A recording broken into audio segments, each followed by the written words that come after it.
ये बात है साल 1914 की, जब एक 8 साल का बच्चा जापान के एक गांव में खेल रहा था। तभी उसने 4 पहियों पर चलती एक मशीन देखी। ये फोर्ड का मॉडल टी था, जिसको देखकर ये बच्चा बहुत ज्यादा हैरान हुआ। यही वो दिन था जब उस 8 साल के बच्चे को गाड़ियों और मैकेनिकल पार्ट से पहली बार लगाव हुआ था। इसका नाम था सुचाइरो होंडा, और किसको मालूम था कि आने वाले वक्त में इसका नाम हमें हर छोटी बड़ी गाड़ी पे देखने को मिलेगा। जेम टीवी की वीडियोस में एक बार फिर से खुशामदीद। नाजरीन, 1906 में जापान के माउंट फूजी के करीब एक छोटे गांव में सुचाइरो होंडा की पैदाइश हुई थी। उनके वालिद लोहार होने के साथ साथ पार्ट टाइम में साइकिल रिपेयर का काम भी करते थे। होंडा के 5 बहन भाई पहले ही मुख्तलिफ बीमारियों की वजह से मर चुके थे, लिहाजा उसके माँ बाप को अपने इस बच्चे से काफी उम्मीदें थी। लेकिन उसको पढ़ाई से तो कोई लगाव नहीं था, अलबत्ता अपने बाप के साथ साइकिल रिपेयर करने में होंडा को ज्यादा दिलचस्पी थी। जब वो 16 साल का हुआ तो उसने न्यूज़पेपर में जॉब का एक ऐड देखा। 8 शोकाई नामी टोक्यो के इस ऑटोमोबाइल सर्विस स्टेशन पे टेक्नीशियंस चाहिए थे। होंडा ने कंपनी को जॉब के लिए लेटर लिखा और खुशकिस्मती थी कि वहां से पॉजिटिव रिप्लाई भी आ गया। यही वो टाइम था जब होंडा अपना घर और स्कूल छोड़कर कमाने की आस लगाए टोक्यो रवाना हो गया। होंडा का ख्वाब तो तब टूटा जब वो टोक्यो में 8 शोकाई पहुंच गया था। कंपनी के मालिक ने होंडा से सफाई सुथराई के काम करवाना शुरू कर दिए और यहाँ तक के उसको बेबी सिटिंग पर लगा दिया। होंडा बेचारा करता तो क्या करता, एक तरफ वो अपना घर और माँ बाप को छोड़कर निकला था, तो दूसरी तरफ उससे फालतू काम लिए जा रहे थे। उसको वापस अपने गांव जाने में शर्म आ रही थी, क्योंकि वो अपने पेरेंट्स को फेस करने की हिम्मत नहीं कर पा रहा था। यही वजह थी कि अगले कई महीनों तक वो वहीं ऑड जॉब्स करने पर मजबूर रहा। कुछ ही महीनों के बाद 8 शोकाई के मालिक ने होंडा से वर्कशॉप के काम भी लेना शुरू कर दिए। होंडा को इस काम में शुरू से बहुत इंटरेस्ट था, इसीलिए वो चीजों को आसानी से समझ जाता था। चंद महीनों में वो हर तरह की गाड़ी और उनके पार्ट्स के बारे में काफी कुछ जान चुका था। इस दौरान 8 शोकाई ने 2 स्पोर्ट्स कार भी बनाई, जिसमें पहली गाड़ी 8 डैमलर थी और दूसरी कर्टिस। ये दोनों गाड़ियां यूज्ड इंजन्स को इस्तेमाल करके बनाई गई थीं, जिन्होंने जापानीज मोटर कार चैंपियनशिप 1924 में पहली पोजीशन भी हासिल की। होंडा अभी तक एक अच्छा मैकेनिक था, लेकिन इस रेस में वो ड्राइवर के साथ इंजीनियर के तौर पे बैठा था।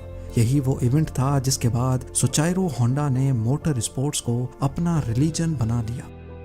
अगले कई सालों तक वो 8 शोकाई में ही जॉब करता रहा और अपने एक्सपीरियंस को बढ़ाता भी रहा। 1928 में 22 साल की एज में उसके मालिक ने अपनी एक और ब्रांच खोलने का फैसला किया। ये ब्रांच हमामात्सु शहर में होना थी, जिसको चलाने के लिए मालिक ने होंडा को जिम्मेदारी देकर वहां भेज दिया। होंडा ने 8 शोकाई की इस नई ब्रांच को एक वर्कर से शुरू किया था और सिर्फ 2 ही सालों में 30 वर्कर्स तक पहुंचा दिया। वो अब एक ब्रिलियंट मैकेनिक और रेसिंग ड्राइवर भी बन चुका था। उसने अपनी महारत का फायदा उठाते हुए अपने मालिक के लिए एक स्पोर्ट्स कार डिजाइन की। ये गाड़ी 120 किलोमीटर पर आवर की स्पीड से चल सकती थी, जिसने पुराने सारे रिकॉर्ड तोड़ दिए थे। ये रिकॉर्ड अगले 20 सालों तक जापान का हाईएस्ट रिकॉर्ड बना रहा। 8 शोकाई के मालिक के दिल में होंडा की अहमियत मजीद बढ़ चुकी थी। वो अपना खुद का वर्कशॉप खोलना चाहता था, लेकिन शायद किस्मत को ये मंजूर नहीं था। 1936 में रेसिंग के दौरान होंडा का एक हौलनाक हादसा हो गया। इस एक्सीडेंट में उसकी जान तो बच गई, लेकिन उसका लेफ्ट बाजू फ्रैक्चर हो गया, शोल्डर डिसलोकेट हो गया और चेहरे पर कई जख्म आ चुके थे। उसको अपनी जिंदगी यहीं खत्म होते दिखाई दे रही थी। ना वो मैकेनिक का काम कर सकता था और ना ही रेसिंग में हिस्सा ले सकता था। कई महीनों के बाद वो जब दोबारा ठीक हुआ तो उसने 8 शोकाई के मालिक से रिक्वेस्ट की कि वो अब ये रिपेयरिंग का काम नहीं कर सकता, बल्कि उसने आइडिया पेश किया कि क्यों ना वो अब स्पेयर पार्ट्स बनाने के लिए एक अलग कंपनी शुरू करें। 8 शोकाई के स्टेक होल्डर्स ने होंडा का ये आइडिया फौरन रिजेक्ट कर दिया। उनको ऑलरेडी प्रॉफिट्स मिल रहे थे और कोई भी नहीं चाह रहा था कि नया रिस्क लिया जाए। इसी पर होंडा ने डिसाइड किया कि पार्ट्स मैन्युफैक्चरिंग की कंपनी वो अकेले ही खोलेगा। 1936 में 30 साल की उम्र में उसने अपने दोस्त के साथ मिलकर टोकाई सेकी हैवी इंडस्ट्री खोली और अपने दोस्त सिचाइरो काटो को उसका प्रेसिडेंट बना दिया। कंपनी तो वो खोल चुके थे, पर होंडा के पास इसको चलाने के लिए कोई इन्वेस्टमेंट नहीं थी। वो दिन भर आर्ट शुकाई के लिए काम करता था, जबकि रात में अपनी नई कंपनी के लिए खुद इंजन पिस्टन बनाने की कोशिश करता था।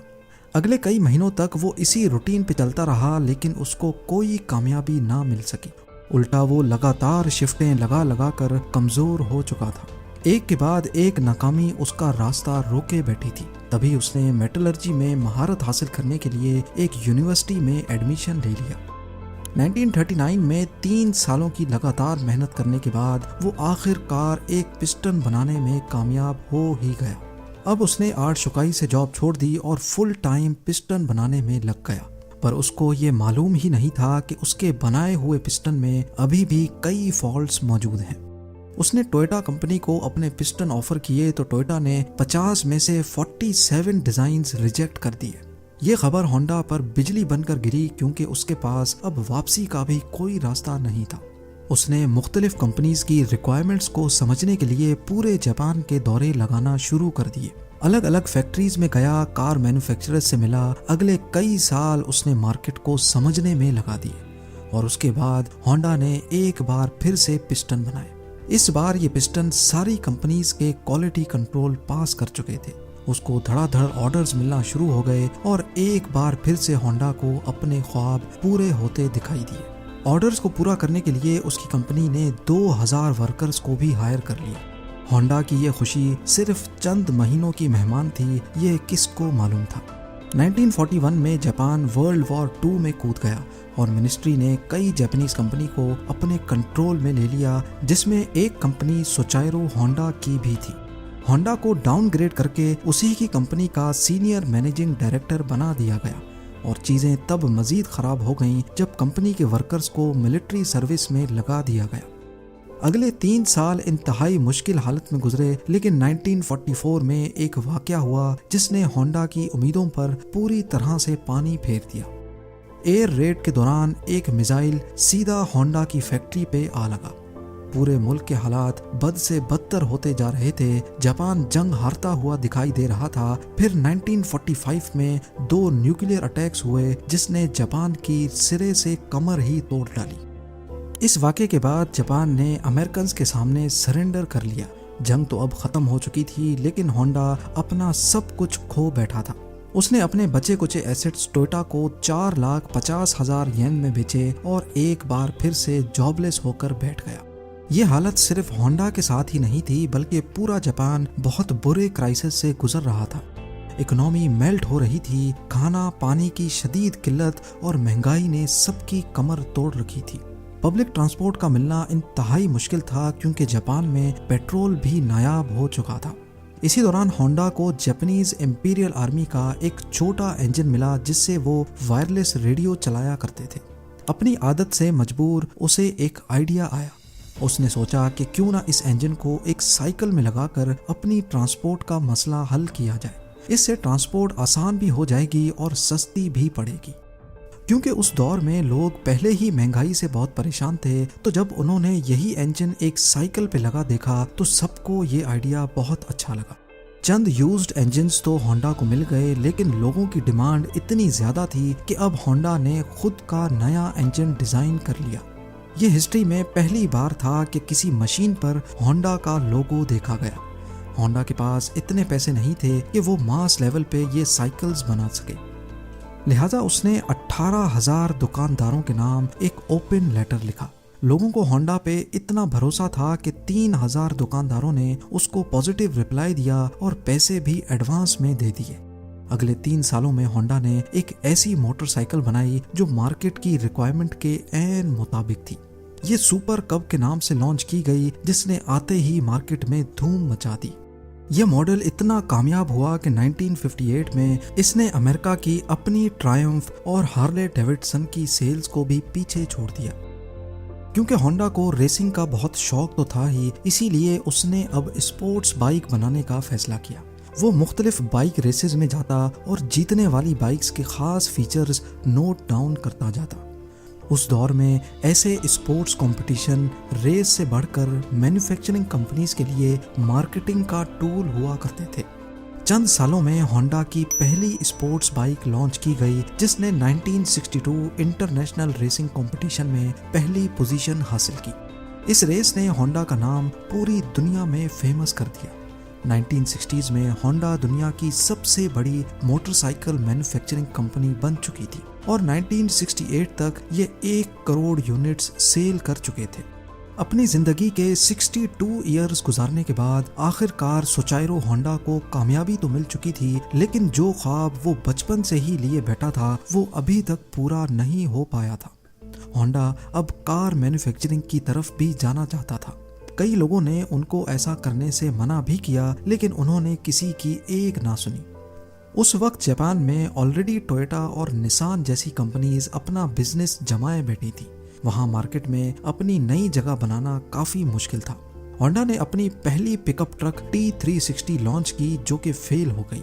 उसके बाद स्पोर्ट्स कार S500 लॉन्च की, जिसके सिर्फ 1300 यूनिट्स ही बिक पाए। कई सालों की मेहनत और कई दर्जन डिजाइन्स रिजेक्ट होने के बाद फाइनली 1972 में होंडा सिविक लॉन्च की गई। ये वो गाड़ी है जिसके नए मॉडल्स आज तक पूरी दुनिया में फेमस हैं। 1980s में होंडा मोटर्स जापान की तीसरी बड़ी मैन्युफैक्चरिंग कंपनी थी और सिर्फ 10 सालों में ही ये दुनिया की तीसरी बड़ी हो गई। आज होंडा का नाम हमें cars, motorcycles, boat engines, plane engines और दर्जनों पावर टूल्स पे देखने को मिलता है। सोचाइरो होंडा ने होंडा सिविक के लॉन्च होने के अगले ही साल 1973 में कंपनी से रिटायरमेंट ले ली थी और 5 अगस्त 1991 को उनकी जिंदगी का ये सफर हमेशा हमेशा के लिए खत्म हो गया। उम्मीद है जेम टीवी की ये वीडियो भी आप लोग भरपूर लाइक और शेयर करेंगे। आप लोगों के प्यार भरे कमेंट्स का बेहद शुक्रिया। मिलते हैं अगली शानदार वीडियो में।